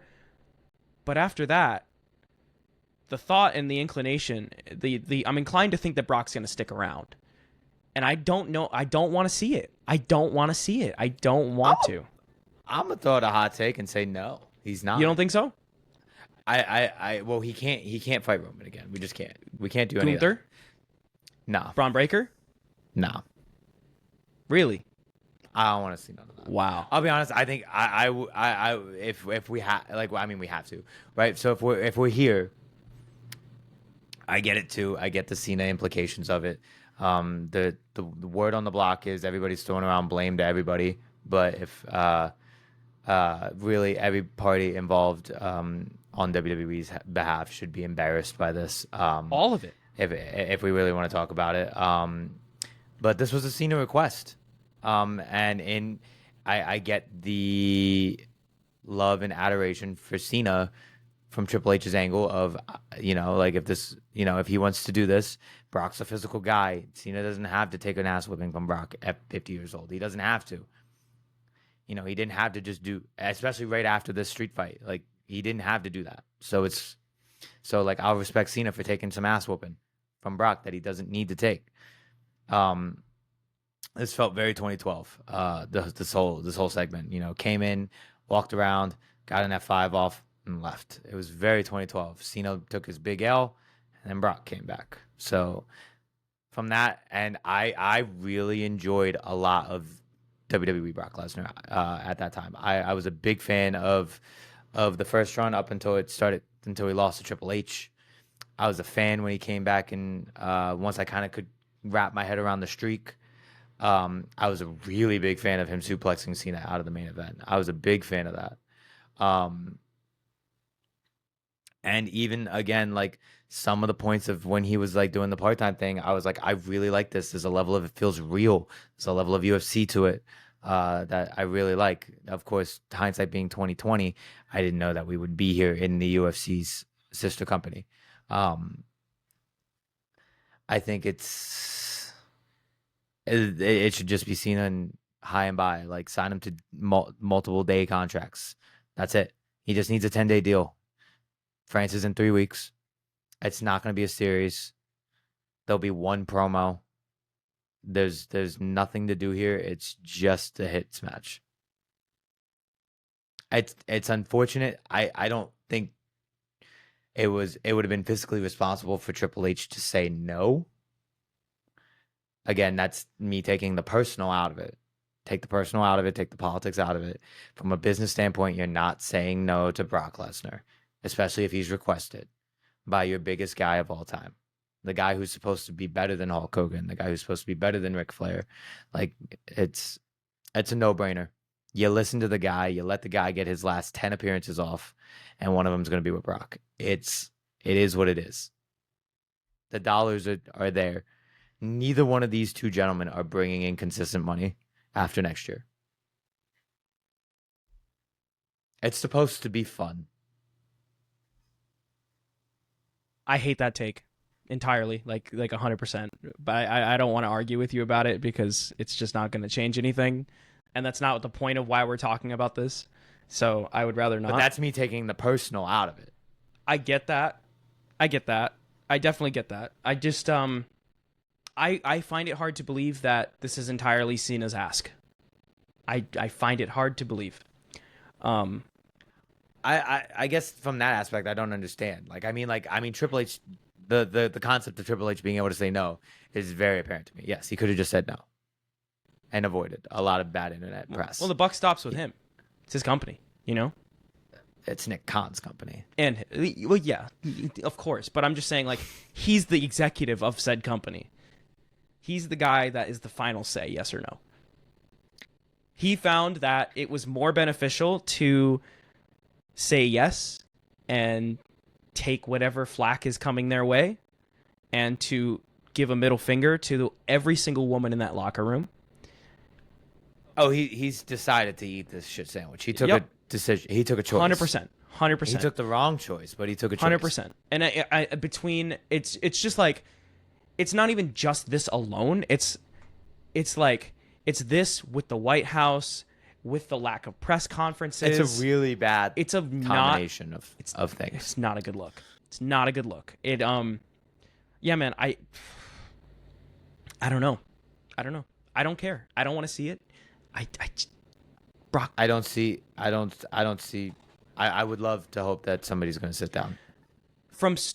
Even and when you think about the Brock thing with Cena and Rhodes and this whole story from beginning to end, starting with Cena turning heel and then all of a sudden he turns back face out of nowhere. Earlier in this week, we got these reports swirling that Travis Scott fell out with WWE, and then all of a sudden Cena's like, yeah, these guys turned me heel and they left. Where'd they go? And now I'm a face again. And all of a sudden the next two days later, he shows up just like his old self and nothing ever happened, and we don't know we really don't. He explained it, but like we really don't understand why to the fullest extent that he turned back into a babyface. And then we had this whole thing where Cody's riding the line as a heel because they've already set that up, but Cena's a face, but like the heel turn apparently wasn't the plan, and then Rock doesn't show up. They have Brock come out. This is a fucking mess. This is entirely a fucking mess. It's a mess and a half. It is. I can't figure out what they're trying to do. I can't figure out what they tried to do originally, what their initial intent was. I don't know how they get out of this, and they don't know either because it just gets worse. It just continues. Jedi mind trick. I need the Vince Jedi mind trick right now. Oh, and that's another thing with what's the just first trick me into elaborate on that it ever happened. Okay. I didn't mean to just like steamroll it. Yeah. I think that's what I need right now. I think I That's need to what be I gaslit needed. a little bit. And that's what I was think we need trying. to be gaslit a little bit. I think we need to just stop talking about Rock and just never acknowledge it again. I think that's really the only thing we can do. We don't acknowledge the months of February to March, Right. February to May, or February to August. And we we're don't just talk gonna about it. and we're just gonna have to get through this period of like, well, why did we do this? But then realize, oh, it's because we're undoing things. Okay, got it. You know? And like even in it's not just this story. Gunther and Jay. Here's my thing, right? Y'all know on this podcast, if you listen to me, I carry water for Jay all the time. I carry water for Jay. I thought he was deserving. I still think he was deserving, but it was not the right time in hindsight. And I think that they didn't realize that it wasn't the right time because they just wanted to. They saw the moment. And they said, "Let's do it." Gunther winning the title at SummerSlam last year, and holding the belt up until WrestleMania, and then he loses the belt to Jay, and then he wins it back on a random episode of Raw, and they undid that too. They undid WrestleMania 41 then as well. It's ridiculous. It doesn't make any sense at all. I can't figure it out. I can't figure out what we do to get out of this. What we did to get ourselves here. Is there breaking news? Is there a scoop? It's a scoop. Okay.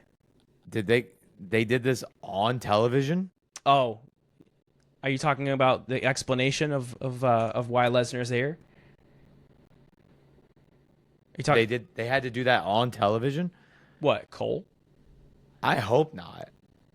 Cole explaining things? That was on TV? Yes. Michael Cole said Nick Khan and Triple H reached out to Brock Lesnar a couple of weeks ago that it was the right time to bring him back home.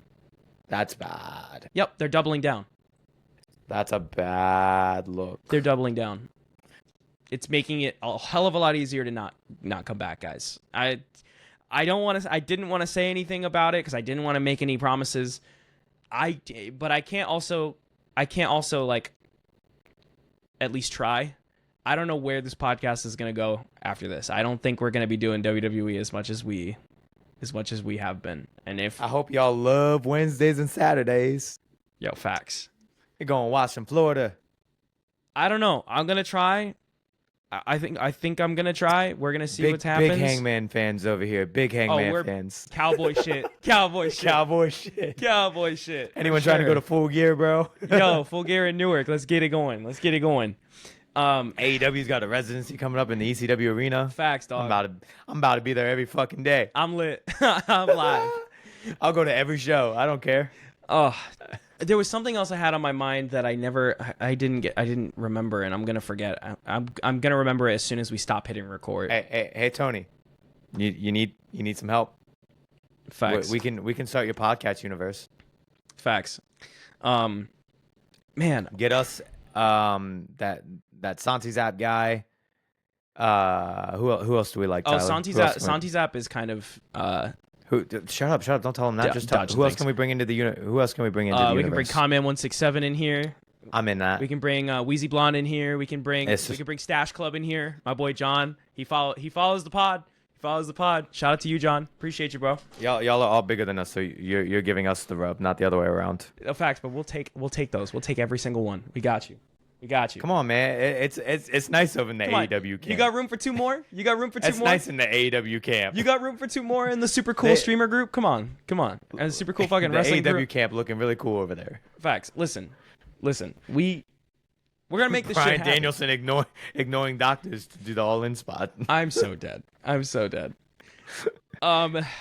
think I feel okay. I don't think I'm gonna remember what I was gonna say, and it sucks because I don't remember what it was. But I think I've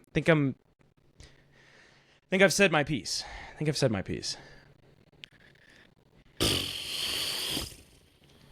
What you got? Anything? Nah, that wasn't it, bro. That was overcooked veggies, and then you gave me a nice heaping pile of shit for dessert. Facts. I don't know. The meat and potatoes were excellent, though. Yeah, and this is the problem. The meat and potatoes were excellent. This is the problem. The veggies, though. I overall as a whole package, SummerSlam was, you take out the last 5 minutes, phenomenal show. I thought it was great. I think that night one could have had a couple of matches swapped with night two, but because I think there was a little bit of an imbalance between night 1 and night 2 in terms of quality. But I think that night 2 as a whole delivered. Excuse me, night 1 as a whole delivered, I guess, at a to the barest of minimums. Delivered to the barest of minimums. It was main event. Yeah. Not the Saturday night one. I will say, to kind of get into something off topic a little bit, off the Brock topic, as a whole, as a fan going to this live show, listen, Emil and I, we've gone to a few shows together at this point of various scale. We went to WrestleMania 40 for those that do not know. The greatest thing of all time. Nothing will ever come close. But man, the logistics of this was kind of a shit show. Oh my god, kind of a shit show. This was bad. Kind of a mess. This was bad logistics. So we decided to put the Superstore and all of the meet and greets inside the American Mall, which was a terrible idea. I mean, awful idea. I don't know why we didn't do a convention center. The Izod Center is right there, and it's not open. They open it for like conventions and things sometimes, but like they don't have events there, like sports games or anything there anymore. Like that would have been the perfect spot to do everything. That was the move. You shouldn't have put it in this mall. I get the tighter visual optics of it, but not only did we ruin all of the normal people's day, there just wasn't room for this shit. We were in the little ice roller rink like fucking sardines to go see Sami Zayn for about 2 seconds, which is fine. It was very weird that there was no autograph and photo meet and greet thing. It was just autograph or photo. That was strange. That's how a lot of it is now. It's all a grift. I guess we don't want us to have nice things, and fuck you for that, Fanatics. But it's okay though, because I got my Oregon Ducks hoodie with my money that WWE and Fanatics gave me. That's fire. That's fire. I unfortunately bought 5 T-shirts from WWE. we were gonna text you in the chat and be like, "Yo, so how you feel about them 5 shirts?" I mean, I'm still gonna keep them. Listen, I got the Hustle, Loyalty, Respect Cena shirt with the dog on the back. I got the other. So I bought the Giants Cena Retirement Tour shirt for SummerSlam, but I didn't buy the Jets one. So I used that opportunity. So I won a total of $175 in fan cash. So it was free money. Yeah. So I used that to buy the Jets Cena shirts, and I have both. I got the Dominic Mysterio Latino Cheat shirt. I'm very excited about that one. I got the pink CM Punk shirt. I also bought the Rasta CM Punk shirt before that, so now I got both Punk shirts. And I got what was the other one? Oh, the Rock. I got the I Want Your Soul shirt. Ah, yes. God, I'm gonna burn that shit when I get it. Yo, so the funny here's it. The Superstore was small as hell and really didn't have anything with that you wanted. A lot of event specific merch, which just like. I mean, I get the concept of the I Was There shirts, but like that's the biggest nobody asked. Thanks for stealing my line. It's the biggest nobody gives a fuck I've ever seen. Quote unquote Tyler yesterday at SummerSlam. No one cares. No one cares what shows you were at. No one cares. They dropped some really cool new merch recently. I still really wanted one of the white Skull Penta shirts. Courtney wanted with the black one. All of us wanted the pink Punk shirt. All 3 of us wanted the pink Punk shirt. I wanted the Cody Skull shirt, and that was the only one I could find. We ended up getting both John Cena shirts and both towels to go along with my Toronto set. So now I have 3 towels that I sent to them, the podcast group in Discord. I don't know if you saw that picture. Yes, with your towels. I'm kind of mad that the 2 new ones are vertical, but the Toronto one's horizontal. I don't like that. That bothers me too. I was like, I think that's before they knew what they wanted to do. I'm noticing a pattern here. There's a lot of pattern. They've fallen. They now have the template. They were still working on the template. Yeah, for sure. For that one. For sure. What else? The Superstore was small as fuck. There really wasn't anything there that you wanted. I would say the Elimination Chamber store and the Mania stores were both better. The Mania store, for obvious reasons, it was a convention store, but even the team store at the Rogers Center did it better. Like there were a ton of people at the other one. You could buy basically anyone who was on the card and who wasn't on the card. You couldn't buy shit at this one except for basically Cody, Cena, all the big stars: Cody, Cena, Rhea, Punk, Punk. Jacob. There was some Jacob. There was a lot. couple Jacob. There was a lot, but it's like you have like 10 Cena things They didn't and put 10 Cody like, things. There wasn't a ton of Tiffy stuff either. You know, and Tiffy's really popular. There wasn't a ton. There of, wasn't like, even a lot of Roman things. There was no Roman. There was things. no Roman at the Superstore. Oh, there was the one. There might have been the OTC. Maybe. Oh yeah, the OTC one. They've had that everywhere. Yeah. But it's like they have 10 of Cody. They have 10 of Cena. They have like 5 of Punk.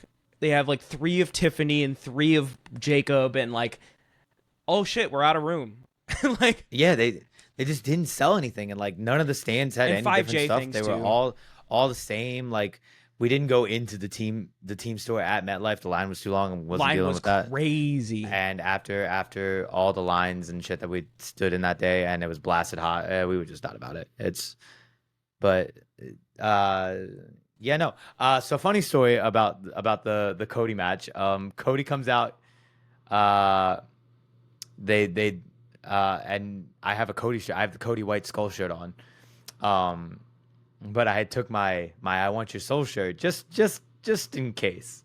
Just in case. And then what happened? I feel like and then within like maybe 5 minutes there was a parade of boos for Cody, and I just go, I'm gonna pick this Rock shirt up right now. I'm gonna take off the Cody shirt right here in the stands. I'm gonna switch on my Rock shirt. It's like we were never here. That was fire. And then it never happened. And then it never happened. And then it never happened. Piss on my shoes and tell me it's raining. Happened. I'm. If it wasn't for the Brock thing, Don't come back, Rock. Don't come back. If it wasn't for the Brock thing, for the Lesnar thing, I would still be like, you know what? This one story sucks, but everything else was pretty good. And there was some really good. But then the Brock thing just really ruined it for me. I have spent since last night. So Emil drops me off at the hotel because I stayed in the New York area to come back home, and he continued the drive back to Delaware. I'm glad y'all made it. But y'all, I sat up in my hotel room for a few hours, just like scrolling Twitter, contemplating what do I do? What do I do as a wrestling fan coming out of this? And I'm just like, I don't know, man. I don't know what I do. It was a lot. It was a lot to take in. Bringing it back to the merch shit, though. Yeah, like you said, Mania 40 in particular. What I liked, and I felt like as a kid, was that the merch stands had one shirt for everybody that was on the show. At least if you're on the show. Maybe a couple people that aren't there. Maybe a Stone Cold shirt there as well. Like a Location 316 shirt. Stuff like that. Maybe a Rock one, maybe a Hogan one. And like, I loved a couple of those. Yeah, I loved that. I was able. There was like Matt Hardy shirts when like SmackDown 2011 was going around. Like he wasn't a big star at the time. He was like barely mid card on the way out. Yeah, like that was nice, and I liked Matt Hardy, and I wish I got that shirt, but I didn't. But in Mania 40, the Superstore at Mania 40, when they say it's like a superstore, it's like, I've been set up for the expectation that the Superstore, and I went to a couple. I went to one in Boston for War Games a couple years ago. I went to the Mania 40 one. I went to the one in Toronto for Money in the Bank last year, not for Chamber. And I went to this one. This was the first one that didn't have one of everybody. Like, I remember the Toronto one had like a Tama Tonga shirt and a Jacob Fatu shirt and a Solo shirt. Like, that's crazy. They had just debuted like a few weeks prior to that. They were still brand new. And they had shirts there. And like, I was looking for, in particular, a CM Punk shirt. I was like, oh, easy. I wanted the pink one. I wanted the pink one more than the Rasta one. And I was like, of the two new ones that just came out. And I was like, all right, this is going to be easy. Like, CM Punk, they're going to have a million CM Punk shirts. It's going to be so easy to get this pink one. Wasn't even there. Nowhere to be found. Only the Rasta one. And I was like, wait a minute. You're telling me probably the third biggest star right now, and you don't have all of his merch there? And then they had the ProSphere stuff, which I know a couple people bought, and I'm not hating. We all have our taste. I hate that clothes. I hate those clothes. I think it looks bad. There was a Cena one in particular. There was a Rhea one There was a couple others, but it's basically like the wrestler themselves is just like fully on the shirt with like, and it's like a full art shirt. Like there's like a background that goes like your sleeves and the front all the way down, up and down. It's just not for me. The graphic takes up the whole shirt. It's just not for me. It's weird. They're bright. They're definitely bold, and it's just not for me. That's the word. But it feels cheap. Like it doesn't feel like that's a WWE shirt. Like it just feels like that's like I could find that on the internet. They have that on Fanatics. They have that on WWE Shop as an extra item. It's not an authentic shirt, and that's weird to say. I feel like, but like I don't know. I feel like WWE is its own bubble, and it's been its own bubble. But now we're even with the merch, it's getting a little too diverse. Like not too diverse. That's a weird way to put it, but a little too like I don't know. Shut up. A little too like I don't know. We're widening our net a little too much. I feel like with that. I don't know. I was bummed. They didn't even have any Dominic Mysterio shirts. He was the biggest star of the weekend. That wasn't named John Cena or Cody Rhodes or CM Punk. And they didn't have any Dominic shirts. CM Punk. They didn't have any Dominic shirts. That's wild to me. That is so wild to me. Lots of things. We met Sami Zayn, did a photo op with Sami in the ice rink that they had there. And the way that they did it was there wasn't even any Sami shirts. There were no Sami shirts. They were shirts. like, you can go get, like for the autograph stuff, they were like, oh, you can go to the shop and get something if you don't have anything. Right. Which also like, fuck you. Like also like you guys did an autograph signing with Penta and there were no Penta shirts. There was no Penta shirts. Luckily you had a Lululemon bag to get signed. Oh man, the girlies would hate it. Oh, and it's weird, man. It's They actually did for me because we paid for 2 tickets, so we got 2 autographs. So for me, there is a little WWE index card. Yeah, that's cool. With just the logo and it's his signature. They used to do that with 8x10s. I was like, why didn't you? It wasn't an 8x10. It was maybe a little bit bigger than an index card for sure. And I was like, wow, well, why didn't you tell us that? Right. Like it's not in any of the things that they listed. Because they want you to buy. So they want you to buy shit. Yeah. They want you to buy more shit. I already bought shit. I know. A lot of shit. I paid to be alone. here. And then but we went when we did the photo op with Sami, it was a clusterfuck. They lead you, they like don't tell you what to do. You get in a line and they check you in and then you go in the ice rink and you just like wait. But then like you can't, they're like, "Oh, don't come this far up until your group is called," but like you already got herded into the ice rink. Where the fuck else are we supposed to go? And then they're like, all right, if you're in group number of this for Sami Zayn, you go in line 12. And then they put you in the line and there's like 7 lines. And then we got in the Sami line and we were standing there for a while. We're like, what is going on? Why are we waiting here for a while? It turned out there was a staff change. Staff member must have either got off a shift or went on break. A new staff member comes in and he lets the line that came in after us go first. And we're like, we're waiting here for mad long. And they're like, oh, I didn't know what line was next. Like, what a mess. What a mess. Then like I caught the one dude that was on the mic that was doing all the emceeing stuff for that. And the guy, I'm assuming that the guy that came up to him was like his boss. And he had no idea what was going on. And he was telling his boss, like, I need these people and these people and these people. And the guy's like, these people? And he's like, no, these people, and these people. And the guy had no idea. It was a mess. I didn't really watch that. It was a mess. That's funny though. It was a mess. They should have said, oh, your meet and greet is not until this time and you're here this early. Come back at this time. They also started moving times, so like that all the tickets didn't matter anyway, because they were like, Sammy starts at 11:20, and we're standing at the Superstore line, and it's 10:15, and we're getting in with the chase cards, and we're like, oh, cool, we can do that, and we actually thought we were gonna just have time to chill out before that, and we did not, because it was like, oh, we woke up and it was like, Sammy's at 10:30, and then we're rushing, and we're all over the place. We're lucky we got in and out of the Superstore. Not that the Superstore had anything, but if we had showed up any later, we would have been halfway down the fucking mall, because the Superstore line was insane. Like, there was no place to put this thing. Nope. Here's the thing: the American Dream Mall is one of the biggest malls in the country. It's big. It's like top 5 biggest mall in the country. It's large. And you can't tell me there was not a better storefront that they could have put this in that had more space in it.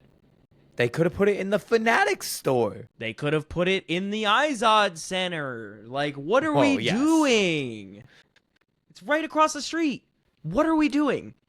What are we doing? I don't get it. I get it. It's very hard to go across the street from LA. I also kind of get it because it's like New York City real estate, and New York New York metropolitan area real estate, like New York, New Jersey area. It's up there. It's expensive. We get it. But like, you're WWE. You make record profits every quarter. You brought back Brock Lesnar just to do that. You just said fuck you to every woman that watches your product to make more money. Like, what are you doing? I don't think I've ever been this angry at WWE, to tell you the truth. I really don't. For so many different reasons, too. Big and small. You're not ready for my troll? Oh, no. You ready to watch Raw?